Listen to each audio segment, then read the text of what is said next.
Good day and welcome back to another Epic 7 video. In this video we're going to be taking a look at catalyst farming and how you can effectively farm catalysts, and specifically the catalysts you want, more so than just random catalysts. Now, you'll get a whole bunch of catalysts when you start the game.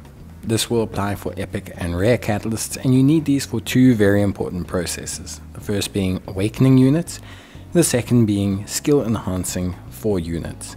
Now, Malagara is super important as well, but catalysts are equally a very important step or resource to that process. So they're not something you can just not bother with. You need them if you're realistically going to make any character sizably strong. Now, the best place or priority place to farm catalysts is Unrecorded History. Now, for all of these methods, at least for Unrecorded History and the two that will follow, the best is to min-max your farming. So when you are in Unrecorded History, choose a stage that will allow you to pick up both the catalyst you wish to farm with currency and with the actual stage itself. That way you have a fallback. If you don't get the catalyst from the stage, you will get enough currency to be able to get it. Now, you can also use this for epic catalysts, although epic catalysts are not so common in Unrecorded History. Unrecorded History is a bit better to basically get the rare catalyst from the stage and then to buy the epic catalysts that you need with the currency. For adventure mode, it's very similar. Adventure mode allows you to also target a specific catalyst, as well as also farm catalysts from the AP stores. However, each stage has their own AP store and limited variants of this. It's the same price as Unrecorded History as well, so you're basically better off farming Unrecorded History unless you specifically want to do something in adventure mode, or you've now run out of the Unrecorded History method. The next step is side stories.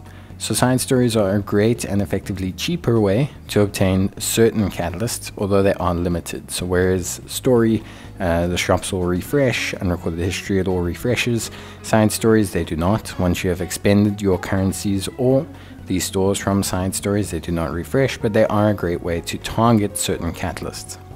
You are able to select one side story at a time, and you are able to select from quite a considerable list. When you choose your side story, you'll be able to see which catalysts that side story has available from its exchange shop.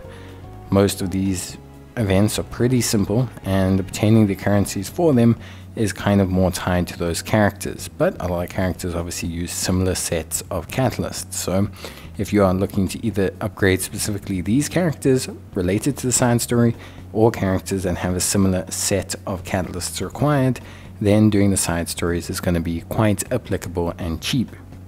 And then the final two ways are not necessarily, well, one of them is to target specific catalysts. So that is the Alchemist Steeple.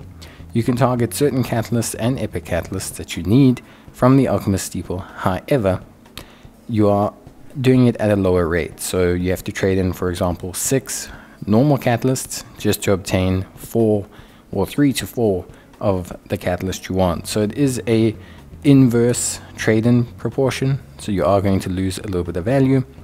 And then of course as well, the final way are these stores. So stores and events can give you catalysts. These are basically events that you can claim rewards from, or things like the guild shop where you can exchange for catalyst chests. Events which are obviously temporary, and the catalyst chests that you can obtain from the guild shop are a little bit RNG. You can't really farm specific catalysts from them. However, there are ways to stock up on catalysts that you may eventually use at the Alchemist Steeple, or just in general for other characters. It's not something I suggest players do, but it is something that ultimately at the end of the day, if you're really struggling and you need to grab 2 or 3 quick catalysts to exchange for the catalyst you want, then of course you can do that. However, I don't suggest it.